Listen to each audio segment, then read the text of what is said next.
La balado-diffusion de cette semaine est une présentation de JN Auto, vente et financement. Voiture presque neuve, plus de 35 véhicules électriques à partir de 50 $ par semaine. Un succès bœuf pour le Salon du véhicule électrique de Saint-Hyacinthe. Avoir une borne électrique en condo, pas toujours facile, mais l'AVEC vous donne des trucs. Le réseau Flow s'installe en Alberta. La production des Nissan Leaf 2018 vient de débuter aux États-Unis. La loi zéro émission, pas toujours facile de la comprendre, mais avec Richard Lemelin, on essaie de tirer tout ça au clair. À Véhicule électrique 101 aujourd'hui, est-ce que c'est vrai que c'est dangereux de se brancher souvent sur des bornes de recharge rapide? Les événements à venir dans le monde de l'électromobilité dans les prochaines semaines. Tout ça et bien plus encore dans ce 23e épisode de la balado-diffusion Silence, on roule!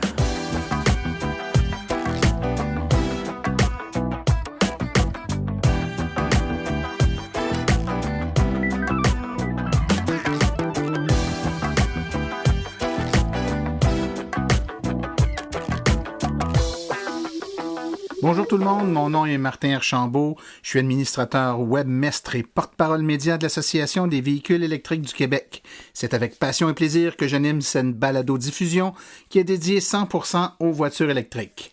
Alors j'espère que vous allez bien, que vous avez passé un bon 2 semaines. L'hiver tarde à arriver, du moins la neige tarde à arriver. Je vais parler pour la région de Montréal, en tout cas, là, je sais qu'on a des auditeurs un peu partout. Mais bon, tout dépendant de notre amour ou haine de l'hiver, notre opinion est partagée sur la situation, donc je ne m'embarquerai pas sur ce terrain glissant. On est déjà rendu à la 23e balado-diffusion, donc le 23e épisode. Le temps passe vite, il me semble que c'est hier que j'ai eu l'idée de lancer cette balado-diffusion-là, puis que j'ai commencé tranquillement pas vite à travailler sur ce qui était pour devenir le pilote, et puis déjà, on est rendu à 23 épisodes. Merci de votre support, hein. C'est d'abord et avant tout grâce à tous les auditeurs qui écoutent, qui m'envoient des courriels, des messages, des encouragements. Évidemment, la balado peut pas plaire à tout le monde, et puis j'en suis bien conscient, mais le but est modeste, les moyens pour le réaliser également, mais je pense que le résultat est très bon. J'étais tout dernièrement, de toute façon, présent au Salon du véhicule électrique de Saint-Hyacinthe, et je vais vous en parler entre autres aujourd'hui. Et puis, plusieurs personnes m'ont accosté disant « Ah, t'es Martin Archambault, la balado-diffusion, j'écoute. » Il y a même un monsieur qui est venu me voir, qui est camionneur, puis qui dit que lors de ses déplacements sur de longues distances, là, il écoute des balados-diffusions, dont la nôtre, et puis il apprécie beaucoup parce qu'il possède là, au quotidien une voiture électrique pour ses déplacements personnels. C'est toujours intéressant de l'entendre et puis de vous rencontrer, surtout dans des événements. Donc, gênez-vous pas si vous me voyez à une conférence, un événement promotionnel en lien avec les véhicules électriques ou tout autre événement où je suis présent. Venez me serrer la pince et puis donnez-moi vos opinions, vos idées pour le podcast. Je suis ouvert et ça me fait plaisir de prendre en considération là, ce que vous me dites. J'en profite tout le temps pour saluer des auditeurs qui ont pris le temps, comme je dis, de me saluer par courriel. Cette semaine, je veux dire un beau merci à Guy Goyette et à Léon Labrec qui m'ont écrit, tous les deux. Considérez-vous salués. Merci beaucoup de votre assiduité à m'écouter. Et puis, on a un épisode assez intéressant cette semaine. Je pense qu'on a plusieurs choses, plusieurs éléments avec des entrevues et puis des trucs pas mal cool. Fait que je serai pas plus long l'intro cette semaine. Je vais me sauver. Je vais me garder le maximum de temps. On va tout de suite aller aux événements, pas aux événements, mais aux actualités dans le monde de l'électromobilité. Et ensuite, on va avoir une entrevue là, avec cette semaine Richard Lemelin qui va nous parler de la loi zéro émission, qui va essayer de nous faire comprendre le fonctionnement de cette loi-là pour que vous compreniez bien ce que c'est et ce que ce n'est pas, et que vous puissiez vous aussi réaliser que parfois on entend toutes sortes de choses sur cette loi-là qui n'est pas toujours vraie à 100%. Ça va vous permettre, je pense, de mieux la comprendre. Alors, sans hésiter, on saute tout de suite dans les actualités dans le monde de l'électromobilité.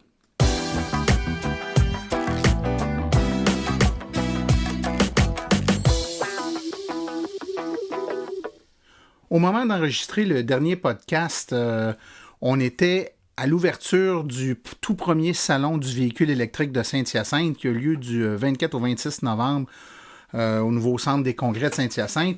Alors, on publiait le podcast et le salon ouvrait. Eh bien, on était là, l'AVEC était là, plusieurs personnes influentes du milieu des voitures électriques étaient là également. Et puis, je dois dire que dans le jargon du métier, c'est ce qu'on appelle un sacré beau succès, c'est-à-dire que le regroupement des concessionnaires de la région à cet endroit a super bien organisé l'événement sous la vice-présidence de M. Daniel Breton, qui est bien connu dans le monde de l'électromobilité. C'était un salon qui était bien organisé, de bonne taille, donc ni trop grand ni trop petit, avec plusieurs modèles de véhicules tout électriques ou hybrides branchables. Évidemment, l'AVEC, on était là, on avait en charge les essais routiers. Un nombre record d'essais routiers s'est fait là, lors de ce week-end. Nos équipes de bénévoles étaient littéralement débordées. Moi, j'ai été là pour une conférence le samedi sur l'heure du midi, où j'ai parlé un peu des véhicules électriques en général et de l'association. Ça s'est très bien passé. J'en ai profité pour interviewer les deux présidents, les deux coprésidents du salon et leur demander leurs impressions. On était, là, pour vous donner une idée, là, dans l'avant-midi du samedi. Il y avait déjà eu le vendredi et puis ça avait été une grosse journée malgré le fait que c'était un vendredi. Donc, on s'attendait à beaucoup pour les journées à venir et puis ça leur a pas démenti. En fait, ils auront été servis avec les journées qui ont suivi. Mais quand même, ça m'a permis de les interviewer et de leur poser certaines questions par rapport au salon. Alors, on écoute tout de suite mon entrevue avec M. Breton et M. Lucier, les deux coprésidents du Salon du véhicule électrique de Saint-Hyacinthe. Alors, je suis présentement en compagnie de Daniel Breton et de Guy Lucier, les deux coprésidents du Salon du véhicule électrique de Saint-Hyacinthe. Bonjour, messieurs. Bonjour. Bonjour. Ça va bien? Ça va très bien. On est samedi matin, quelques minutes avant l'ouverture du salon. Il y a eu une journée hier, un vendredi. Normalement, un vendredi, c'est une plus petite journée. C'est pas tout à fait ce que j'ai entendu qui s'est passé ici hier, hein? Non, puis je pense que vous l'avez bien vu à l'AVEC. Oui, il y avait de la boue dans le toupette. Il y avait pas mal de bruit dans le toupette. Je pense qu'à 3 heures d'après-midi, les allées étaient pleines. Ouais, c'était quasi la panique. Donc, on s'est retenu pour pas dire arrêtez de faire rentrer les gens. Chose que j'ai déjà vécue dans le passé, il y a peut-être plusieurs années avec un salon d'auto traditionnel. Il y avait tellement de monde qu'il y avait un concessionnaire qui avait paniqué, puis il avait mentionné « Fermez les portes! » Ben moi, je peux vous dire qu'au kiosque de l'AVEC, à un moment donné, il a fallu couper les inscriptions pour les essais parce qu'on fournissait plus. Là, ça mettait des délais trop longs, puis les gens étaient insatisfaits. Fait que pour garder la satisfaction, on a fait une gestion un peu différente. Messieurs, le salon ici, aujourd'hui, c'est pas juste un salon de l'auto traditionnel où on réunit des gens, puis on présente des autos, puis évidemment, là, c'est des autos électriques, mais il y a tout un contexte derrière ça. Il y a toute une synergie qui s'est créée avec les concessionnaire automobile de la région de Saint-Hyacinthe. Daniel, peux-tu nous en parler? Oui, en fait, c'est que moi, je trouve qu'on a fait un travail de collaboration vraiment impressionnant, c'est-à-dire avec Guy Lucier, qui est le président de l'Association des concessionnaires de Saint-Hyacinthe, qui est le patron de Lucier Chevrolet. Donc, Guy Lucier et moi, on a travaillé en collaboration avec Jean-Pierre Julien, qui est le promoteur du salon, pour faire en sorte que Saint-Hyacinthe devienne l'endroit au Québec où s'acheter une voiture électrique, c'est-à-dire où il y a des gens compétents, puis il y a des gens intéressés à vendre des voitures électriques. Parce que les gens de l'AVEC le savent, il y a beaucoup de concessionnaires qui sont peu connaissants ou qui s'y intéressent pas. Fait qu'on a dit, ben si Saint-Jérôme sont bons en électrification des transports pour faire des autobus, si Varennes est bon pour faire de la recherche dans les batteries, ben Saint-Hyacinthe va être bon pour avoir des gens compétents et des gens qui veulent vendre des voitures électriques. Pour ça, je dois vraiment saluer le travail de Guy Lucier et l'Association des concessionnaires automobiles de Saint-Hyacinthe, parce que c'est une première au Canada. Et qui, en plus, on est tenu en tant que concessionnaire automobile, parce que c'est quand même une entreprise de service, une entreprise de détail, et je crois qu'aujourd'hui, on se doit de s'adapter à la demande des consommateurs. Et le consommateur, face à l'électrification, veut pas, ont besoin d'informations, ils ont besoin de connaissances, ils sont curieux. Ça a été une autre mission de l'exécution de ce salon-là actuellement, de répondre aux gens dans l'environnement.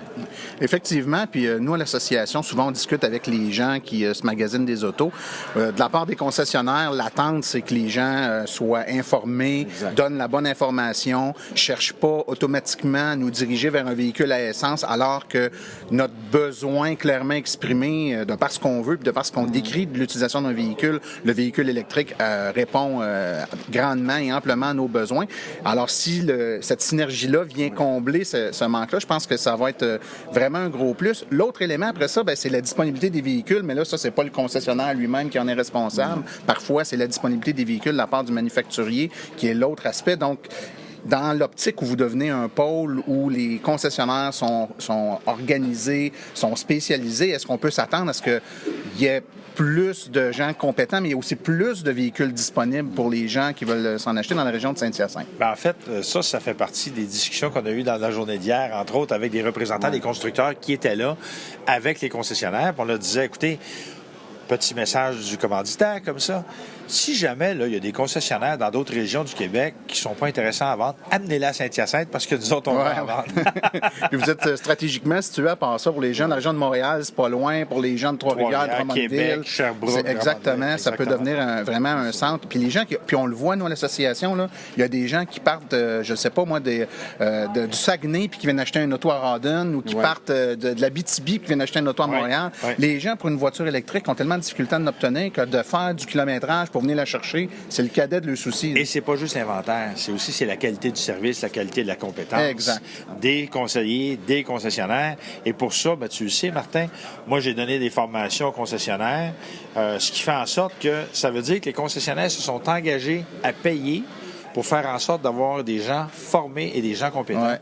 Et moi, je me suis engagé pendant les 6 prochains mois, si jamais il y avait quelques questions que ce soit de la part d'un conseiller, de la part d'un directeur, chez n'importe quel concessionnaire qui a embarqué dans le programme, et ils ont tous embarqué dans le programme, tous ceux qui vendent des voitures hybrides rechargeables ou électriques à Saint-Hyacinthe ont tous embarqué. Ils étaient tous au rendez-vous. Mais ces gens-là vont avoir du service de ma part. Donc, il y a vraiment un travail de collaboration auquel il faut ajouter Saint-Hyacinthe Technopole, la Chambre de commerce et la Ville de Saint-Hyacinthe, parce que tu disais qu'il manquait de bornes à Saint-Hyacinthe. Ouais. On s'en est parlé tout à l'heure. Dans les prochaines semaines, les prochains mois, il va y avoir beaucoup de nouvelles bornes, dont plusieurs bornes rapides. Et ça, c'est vraiment le fun. Oui. Ah, c'est des belles nouvelles, ça. Messieurs, je ne vais pas retenir trop de votre temps parce que je sais que vous avez une grosse journée devant vous autres. Le salon va ouvrir bientôt. Puis si vendredi a été occupé, j'ose m'imaginer ce que sera le samedi. On vous souhaite un excellent salon, messieurs. Merci beaucoup. Merci beaucoup. Merci. On revient à nos actualités dans le monde de l'électromobilité. Eh bien, plusieurs d'entre vous être peut-être propriétaires d'un condo et avaient une problématique où ne savaient pas où chercher pour être capable d'avoir l'information juste sur ce qui est de l'installation de bornes de recharge en condo. Alors, sachez que l'Association des véhicules électriques du Québec a remis à neuf toute sa section sur les recharges en condo. Ça vous donne toute l'information sur ce qui est possible, ce qui n'est pas possible, les démarches suggérées pour faciliter l'adhésion là, de l'ensemble des propriétaires à l'installation de bornes de recharge avec des solutions technologiques qui parfois permettent le tout, parce qu'on sait que souvent la réticence vient du fait que les autres propriétaires ne veulent pas avoir à payer pour la consommation d'électricité d'une ou deux personnes qui ont des voitures électriques. Il y a des dispositifs qui permettent justement de régler cette problématique-là. Alors, je vous invite sur la section sur les bornes de recharge en condo, et il y aura évidemment dans les références là, du podcast un lien pour y accéder directement. BMW investit une somme fort importante de façon à améliorer les véhicules électriques depuis plusieurs années, et elle vient tout juste d'annoncer que 300 millions de dollars vont être investis afin de travailler à amener l'autonomie de ces véhicules électriques à au moins 700 km. En fait, c'est ce que BMW a annoncé à Munich lors d'un investissement là, de 200 € pour construire une nouvelle installation où va se développer son groupe de motopropulseurs pour les véhicules électriques de nouvelle génération. 200 employés vont y travailler et elle devrait être achevée là, d'ici 2019. La technologie, quant à elle, devrait être lancée vers 2021. La compagnie Flo, qu'on connaît bien, en fait, AdEnergy et le réseau, devrais-je dire, de bornes de recharge Flo s'installe depuis tout dernièrement un peu plus dans l'ouest, donc en Alberta, avec un corridor de bornes de recharge rapide qui va être installé là-bas. C'est un projet qui permet d'améliorer assez substantiellement l'infrastructure de recharge pour les véhicules électriques dans cette province qui se classe actuellement au 4e rang pour le nombre de véhicules électriques au Canada. Les bornes sont actuellement en cours d'installation dans les stations-service Canadian Tire Gas Plus de Calgary, Red Deer et de la région d'Edmonton, et elles sont en fonction dans les premiers mois de 2018, donc ça s'en vient quand même très vite. Félicitations pour le réseau Flo pour cette belle expansion dans l'Ouest canadien. On vient tout juste d'en parler, mais ça vaut la peine de le mentionner sous l'angle peut-être de nos bénévoles de l'AVEC au Salon du véhicule électrique de Saint-Hyacinthe. On a une équipe de bénévoles qui a été pilotée par Éric Racine, qui est directeur régional de l'AVEC pour la région des Laurentides, mais qui est venu prendre en charge la région de Saint-Hyacinthe, qui avait besoin de renforts. Et puis, ils ont fait face à 11 800 visiteurs au salon, ce qui leur a permis de faire plus de 800 essais routiers pour un seul événement. Donc, pour avoir été sur place et d'avoir vu les files d'attente et la quantité phénoménale d'essais routiers qui a été fait par l'équipe de bénévoles sur place, et il y en avait du bénévole, croyez-moi, là. C'est pas parce qu'il n'y avait pas de bénévoles là, il y en avait beaucoup. C'était un travail colossal. Donc, évidemment, l'AVEC remercie chaleureusement ses bénévoles, Éric Racine et sa conjointe là, qui ont pris en charge de façon admirable l'événement pour la journée. Donc, si vous n'avez pas fait un petit tour au Salon du véhicule électrique de Saint-Hyacinthe, je vous invite à le mettre à votre agenda pour l'année prochaine. Puis entre les deux, il y a aussi le Salon du véhicule électrique de Montréal qui s'en vient aussi là, un peu plus tôt dans l'année. Bonne nouvelle pour ceux qui sont sur la liste d'attente pour avoir une nouvelle Nissan. La production de la Nissan Leaf 2018 est commencée au Tennessee. Donc, c'est officiellement lancé à l'usine d'assemblage de Smyrna au Tennessee. Les véhicules électriques seront disponibles chez les concessionnaires partout aux États-Unis à compter du mois prochain et au cours du premier trimestre 2018 pour le Québec. Donc, l'usine de Smyrna, c'est une des 3 usines dans le monde où va être faite la Leaf, les 2 autres étant Opama au Japon et celle de Sutherland en Angleterre.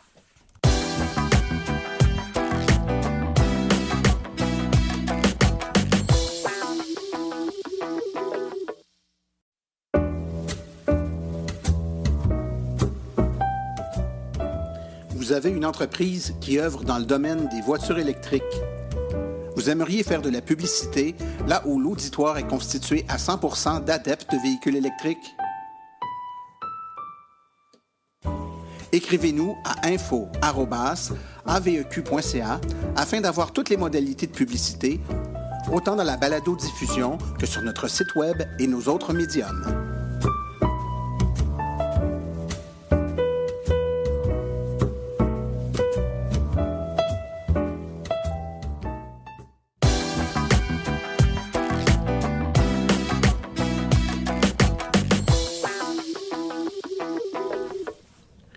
Je suis présentement en compagnie de Richard Lemelin, qui est vice-président et administrateur à l'Association des véhicules électriques du Québec et également responsable du dossier de la loi zéro émission.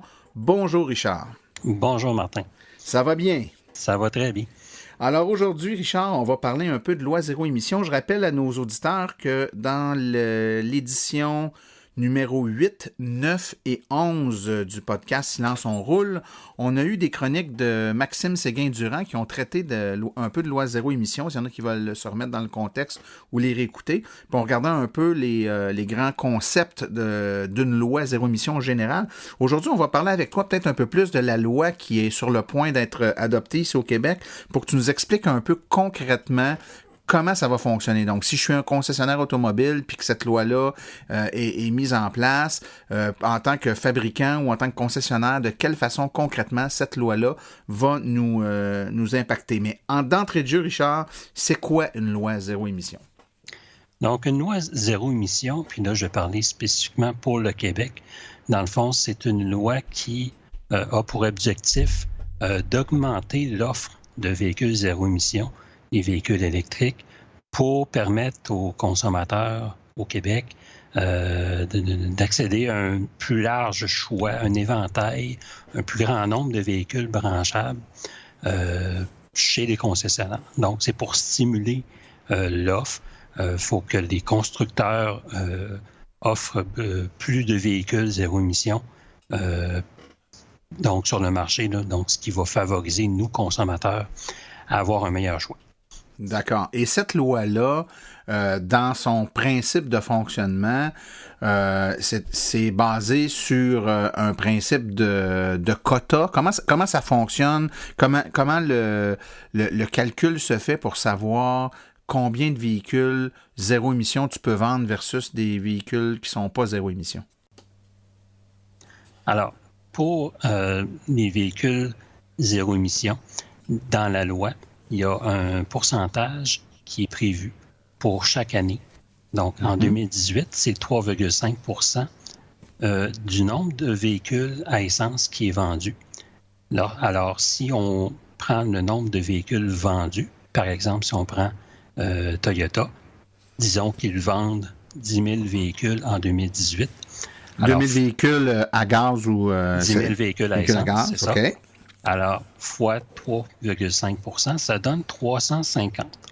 Ça, c'est le nombre de crédits que Toyota doit accumuler pour l'année 2018 s'ils vendent 10 000 véhicules à gaz.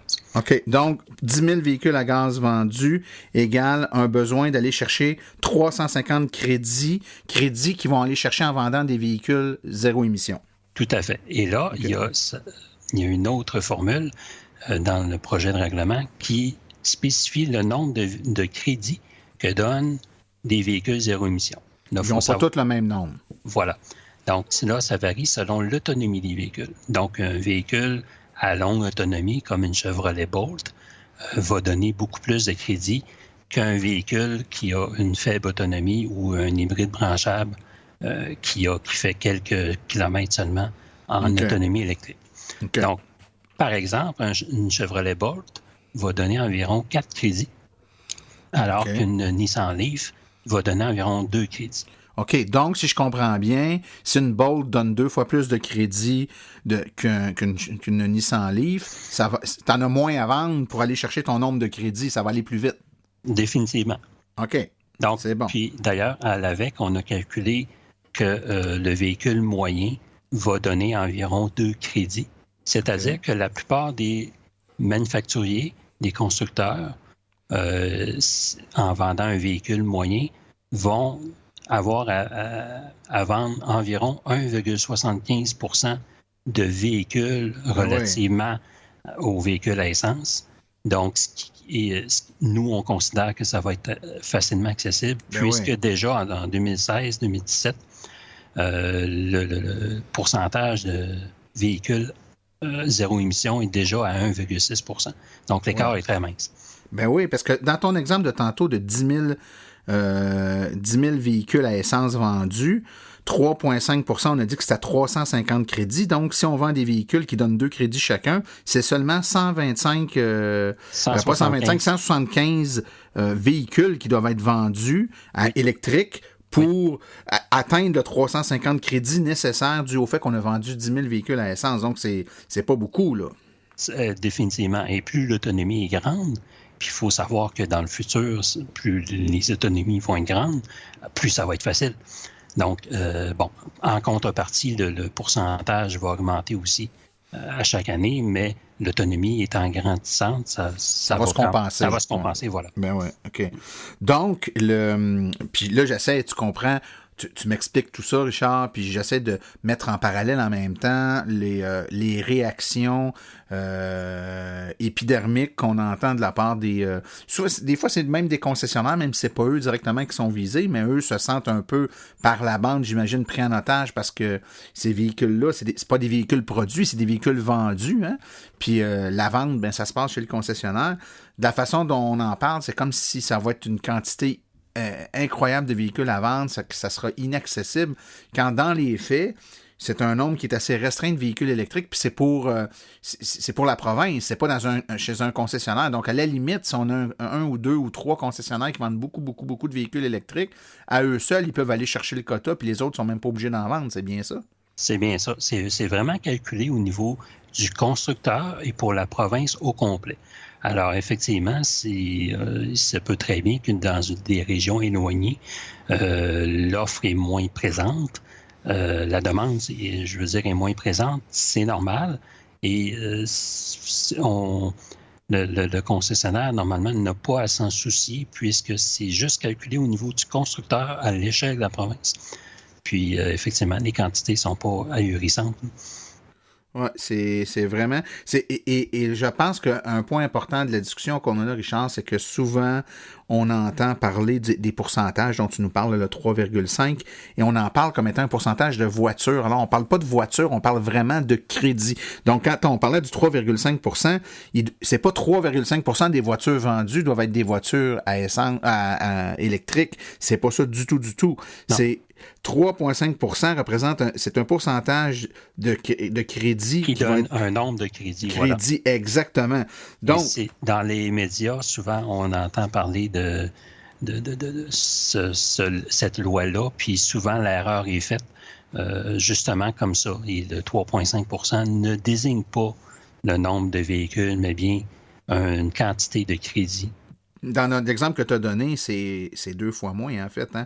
Fait que si on pense que c'est des véhicules, avec nos 10 000 véhicules à essence, comme dans notre exemple, 3,5, ça voudrait dire 350 véhicules. C'est pas 350 véhicules, c'est 350 crédits. Puis puisque le véhicule moyen donne 2 crédits, ben c'est uniquement 175 véhicules. Puis si on prend un concessionnaire qui vend beaucoup de Bolt, donc tu disais tantôt beaucoup d'autonomie, donc au lieu de 2, 4 crédits, ben c'est encore 2 fois moins, là. Hein? Oui. On vient de tomber à 80 ou à peu près 85 véhicules à vendre seulement pour atteindre le même résultat. Puis l'autonomie des véhicules étant la hausse, j'imagine que le nombre de crédits qui seront moyens donnés, là, c'est 2 pour 2018, ce qui est estimé, là, ce qu'on estime, parce qu'on connaît un peu les véhicules et leur autonomie là, annoncée pour 2018. Oui. Mais si on étend ça à 2019, 2020, où l'autonomie moyenne va être, je sais pas moi, 300, 400 km, ben là, le nombre de crédits, ça va être 4, 5 crédits. Là, ça va encore plus vite. Oui. Donc, c'est vraiment une nuance importante que tu apportes là, puis c'est justement sur ce point-là qu'on a souvent, dans les derniers mois, tout de moins, dû faire des interventions pour rectifier le tir. Tout à fait. Ben, OK, excellent. Donc, pour moi, c'est maintenant beaucoup plus clair cet élément-là. Puis j'espère que pour nos auditeurs aussi, c'est beaucoup plus clair. Est-ce qu'il y a d'autres éléments de cette loi-là, zéro émission, qui sont importantes de faire ressortir à cette étape-ci? Alors oui, tout à fait. Donc, également, dans la loi, il y a des dispositions par rapport aux véhicules zéro émission qui ont déjà été vendus. Alors, il faut savoir qu'il y a plusieurs constructeurs, Nissan et Chevrolet et quelques autres, qui ont, depuis plusieurs années, déjà vendu des véhicules zéro émission au Québec. Donc, ces véhicules-là qui ont été vendus pour les années 2014, 2015, 2016 et même 2017 seront prises en compte dans le calcul des crédits zéro émission. Donc, un constructeur comme Nissan, qui a vendu une bonne quantité de Nissan Leaf au Québec pour toutes ces années-là, 2014 à 2017, va recevoir des crédits pour ces véhicules-là qui ont été vendus. Donc, de façon rétroactive. Alors, il y a plusieurs constructeurs au Québec qui vont se retrouver en 2018 avec vraiment une grande quantité de crédits en banque. Oui. Puis ça recule combien de temps en arrière? Jusqu'en 2014. OK. Ben, dans le cas de Nissan, c'est depuis 2010 aux États-Unis, 2011 au Canada. S'il avait pu reculer jusque-là, il aurait accumulé déjà beaucoup de crédits. Mais donc 2014, 2015, 2016, 2017, mettons que l'application se fait en 2018, il y a déjà 4 ans de crédit de ramassé. Là. Voilà. Donc, pour ces constructeurs-là qui ont été avant-gardistes, donc je pense que c'est une récompense de la part du gouvernement. C'est une mesure pour adoucir l'entrée en fonction de la loi. Puis ça, ben, c'est sûr que plusieurs constructeurs vont en profiter. D'autres, par contre, qui n'ont aucune offre, c'est sûr qu'eux autres n'auront pas ce boni-là. Mais à ce moment-là, il y a plusieurs constructeurs qui vont se retrouver justement avec un surplus de crédits. Ben oui. À ce moment-là, ils vont pouvoir mettre ces crédits-là, entre autres, qu'ils ont sur le marché d'échange, parce que la loi prévoit également un marché d'échange de crédits zéro émission et on ne doit pas confondre ça avec le marché du carbone, qui est complètement autre chose, donc à ne pas mêler. Donc, les crédits zéro émission, évidemment, le pourcentage qu'on a parlé tout à l'heure, si les constructeurs ne respectent pas le pourcentage, c'est-à-dire le nombre de crédits définis selon le pourcentage et leur vente, à ce moment-là, il y a une pénalité qui peut s'appliquer, à moins qu'ils achètent de ce marché-là des crédits qui seraient en trop de certains constructeurs. Donc, Avant d'arriver à une pénalité, un constructeur qui ne rencontre pas les objectifs pourrait aller chercher des crédits qui manquent sur ce marché-là, qui n'est pas géré par le gouvernement. En fait, ce n'est pas le gouvernement qui gère les prix, c'est un libre marché entre constructeurs. OK. Donc, si je résume, puis je reviens toujours au même exemple, Richard, mais je pense que c'est plus facile pour nos auditeurs de bien comprendre. Dans notre exemple de tantôt, 10 000 véhicules à essence, ça donne 350 crédits. On doit aller chercher 350 crédits. Si on vend des véhicules à 2 crédits le véhicule électrique, on en a juste 175 à vendre. Mais mettons qu'on en vend, je ne sais pas moi, 1175. On a vendu 1000 de plus de véhicules que ce qu'on avait à vendre. Bien, vu qu'ils donnent 2 crédits chacun, ces 1000 de trop là, on a un surplus de 2000 crédits. Là. Voilà. Bien, ces 2000 crédits-là, j'imagine qu'on peut soit les garder pour, étant donné que c'est rétroactif, les utiliser l'année suivante, ou on peut les vendre, les mettre sur le marché et les vendre à une autre entreprise qui, elle, n'a pas atteint son quota parce qu'elle n'a pas vendu assez de véhicules, voire même qu'elle n'a pas d'offre de véhicules. Je pense entre autres à Subaru, à Mazda, qui n'ont aucun véhicule. Ouais. Qu'est-ce qu'ils font dans ce temps-là? Eux, ils n'auront pas le choix d'en acheter. Bien, ils n'auront pas le choix d'en acheter, du moins pour l'année 2018, parce que je crois que ces 2 constructeurs-là n'auront pas de véhicules zéro émission pour l'année 2018, l'année modèle 2018. Donc, ils vont devoir se retourner vers ce marché-là de crédit provenant d'autres constructeurs qui pourraient mais rendre disponibles des crédits contre compensation, évidemment. Et là-dessus, parmi ces constructeurs-là, évidemment, il y a Tesla qui va assurément toujours avoir des surplus de crédit puisqu'ils ne vendent pas de véhicules à essence. Ouais, donc, eux autres vont toujours être dans le tapis. Là. Ouais. Définitivement. Donc, eux autres, c'est sûr qu'ils vont vendre leur crédit sur ce marché-là. Donc, Mazda et Subaru pourront acheter ce qui leur manque sur ce marché-là. Et advenant qu'il n'y ait aucun constructeur qui ne les rende disponibles sur ce marché-là, à ce moment-là, ils n'auront pas le choix que de payer la pénalité prévue par la loi. D'accord. Et est-ce que c'est défini, ça, cette étape-ci, cette pénalité-là? Qu'est-ce que ça va leur coûter s'ils ne l'atteignent pas? Oui, en fait, le montant est établi à 5 000 $ par crédit manquant.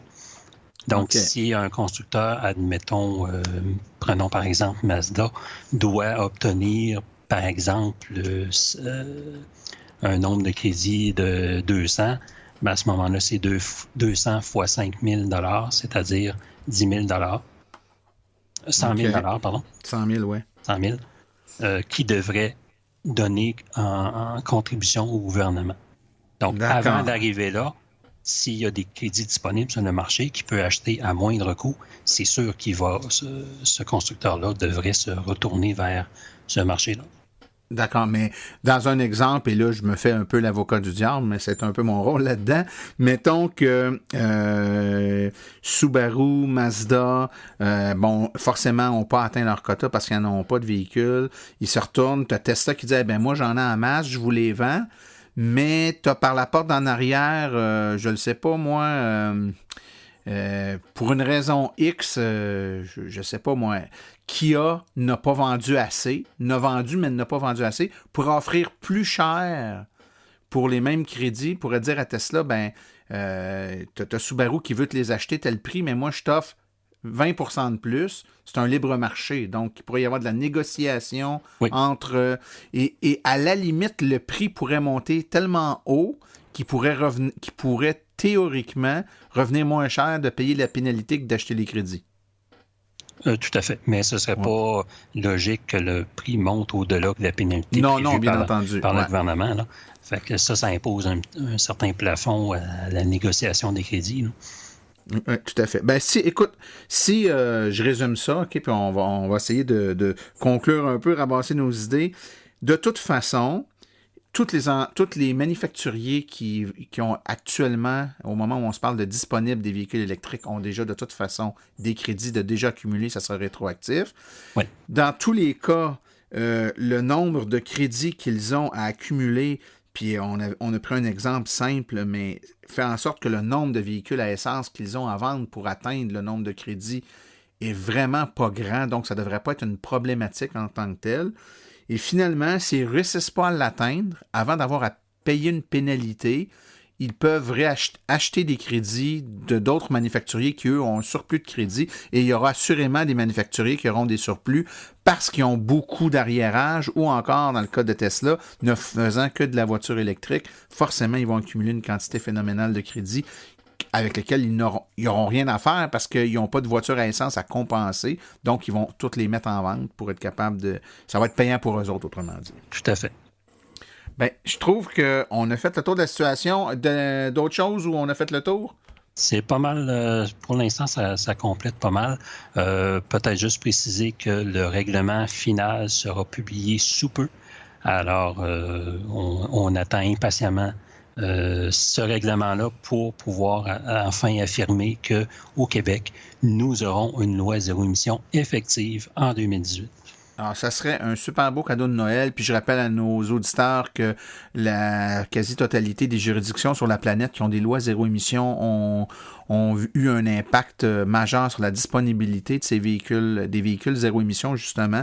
Donc, on a actuellement, dans les derniers mois, je pense que tout le monde qui suit un peu le domaine l'a remarqué, une pénurie d'accessibilité aux véhicules. Ça rentre au compte-gouttes, il n'y en a presque pas. Ben là, ça va être un enjeu pour les manufacturiers de mettre des véhicules chez les concessionnaires pour que les véhicules puissent se vendre. Et on sait qu'il y a plus de demandes que d'offres actuellement. Et ils auront besoin de rendre cette offre-là disponible pour être capable d'atteindre des objectifs qui leur seront imposés par la loi. Et c'est le consommateur québécois en bout de piste qui sera gagnant par une offre accrue de la disponibilité des véhicules et surtout de nouveaux véhicules. Certaines compagnies qui en ont peu ou pas, qui vont commencer à en rendre disponibles. Puis ça va être pour le bénéfice, pour le plus grand bénéfice de tous les amateurs de véhicules électriques. Richard Lemelin, vice-président de l'AVEQ, administrateur et puis responsable du dossier de la loi zéro émission, un gros merci pour ta présence aujourd'hui. Merci Martin, c'était un plaisir. Merci, au revoir.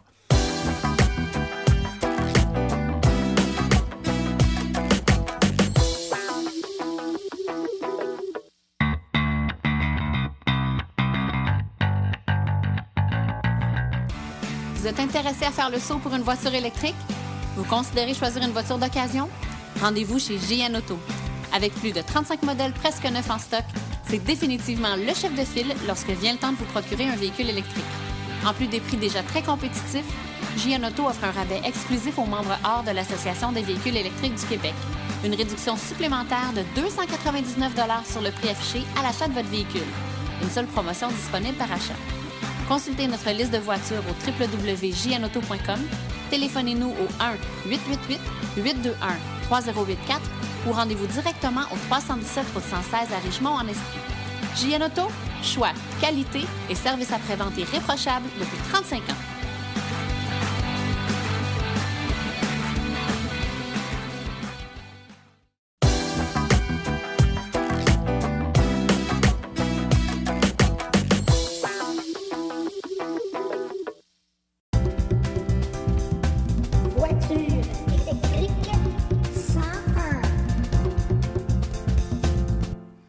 Aujourd'hui, à Voiture électrique 101, je suis en compagnie de Marc-Antoine. Bonjour Marc-Antoine. Bonjour. T'as une question pour moi? Oui. J'ai déjà entendu dire que c'était pas bon de trop utiliser les bornes rapides. Les bornes rapides pour charger les voitures? Oui. Que c'est pas bon de trop les utiliser. T'as entendu ça, toi? Oui. T'entends toutes sortes d'affaires. Écoute, je vais essayer de te répondre le plus simplement possible, puis tu me diras si tu comprends bien mon explication, d'accord? Oui. OK. Donc, en fait, ce qui est pas bon pour une batterie de voiture électrique, peu importe la voiture, là, généralement, ce qui est pas bon pour la batterie, c'est quand elle chauffe trop, quand elle vient trop chaude, OK? Donc, tout ce qui la fait chauffer, ou qui la fait trop chauffer, en fait, je vais dire trop chauffer, c'est ça qui est pas bon. Donc, quand la batterie vient à un certain degré de température, donc elle excède en température un certain degré critique, ben là, elle devient trop chaude. Et quand elle est trop chaude, ce qui arrive, c'est que ça détruit les propriétés de la batterie. Donc, la batterie va devenir moins bonne, elle va perdre de ses caractéristiques parce qu'elle a trop chauffé. Maintenant, pourquoi il y a des gens qui disent que c'est pas bon, trop de recharge rapide, c'est que si on recule de plusieurs années, les batteries, quand on les charge, vu qu'on envoie de l'électricité dans la batterie, quand on la recharge, mais la batterie, elle va chauffer un petit peu. Hein? Tu comprends ça? Oui. Mais si on va avec un chargeur rapide, c'est qu'on envoie beaucoup d'électricité dans la batterie dans très, très peu de temps. Fait que c'est très difficile pour la batterie. Elle reçoit beaucoup d'électricité, fait qu'elle va devenir vraiment plus chaude. Et là, sur les premières batteries de voitures électriques, il y a peut-être 5-6 ans, si on utilisait trop la recharge rapide, le fait qu'on envoyait beaucoup d'électricité dans la batterie, elle devenait très chaude. Là, on repartait avec l'auto, on roulait, donc on faisait encore chauffer la batterie. On arrêtait un autre chargeur rapide, on faisait encore plus chauffer la batterie. Là, la batterie devenait tellement chaude qu'à un moment donné, on atteignait un point où la chaleur pouvait briser un peu la batterie. Tu comprends? Maintenant, les nouvelles batteries puis les systèmes de gestion de la batterie sont mieux faits. Il y a deux choses qui peuvent arriver maintenant, c'est qu'il y a des batteries qui sont thermorégulées, c'est-à-dire que la batterie elle a un système qui l'aide à se garder pas trop chaude. Donc, il y a un système qui refroidit la batterie, qui permet à la batterie de ne pas devenir trop chaude. Donc, ça ne vient pas trop chaude, ça ne créera pas de problème. Mais en plus, les bornes de recharge rapide communiquent avec un système qui est dans l'ordinateur, puis le système qui est dans l'ordinateur de la voiture, il regarde toujours la température de la batterie, puis s'il se rend compte que la batterie devient trop chaude, il va demander à la borne rapide d'envoyer moins de courant, de ralentir la recharge pour pas trop faire chauffer la batterie. Tu comprends? Ouais. C'est un peu comme si toi, tu es dans une voiture puis tu commences à avoir trop chaud, tu vas dire Papa, peux-tu baisser la température de l'auto? Puis moi, je baisse la température pour pas que toi, tu aies trop chaud. C'est un peu comme ça. La batterie, là, elle reçoit beaucoup de courant de la borne rapide, mais à un moment donné, elle devient assez chaude et là, la batterie va communiquer avec la borne, puis elle va dire wow, envoie-moi moins de courant. Comme ça va être plus long chargé, mais au moins, tu feras pas trop charger la batterie. Puis comme ça, on réussit à pas trop faire chauffer les batteries.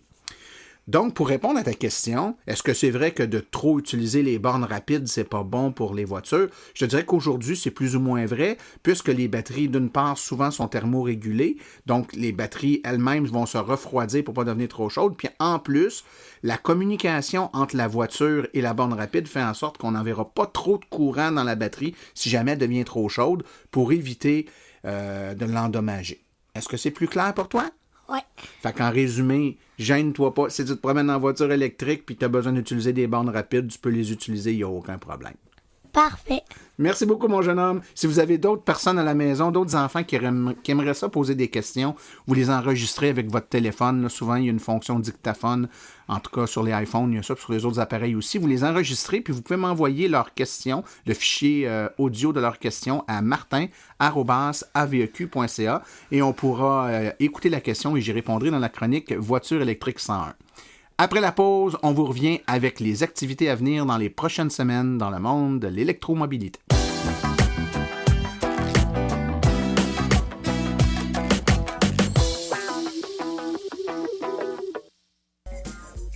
Alors, encore une fois, il n'y a pas beaucoup d'événements dans les prochaines semaines. C'est assez tranquille.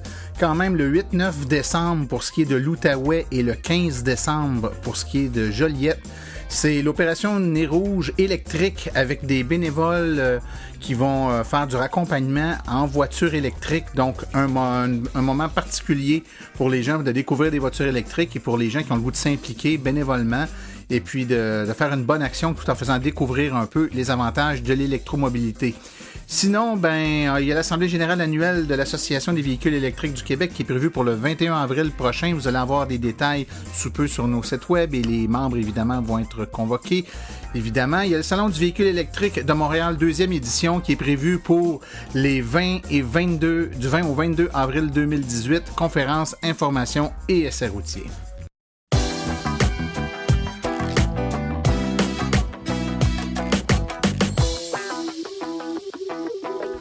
Ceci met fin à la présente balado-diffusion. L'AVEQ remercie tous les collaborateurs, particulièrement Daniel Breton, Guy Lucier, Richard Lemelin et Marc-Antoine pour leur participation aujourd'hui.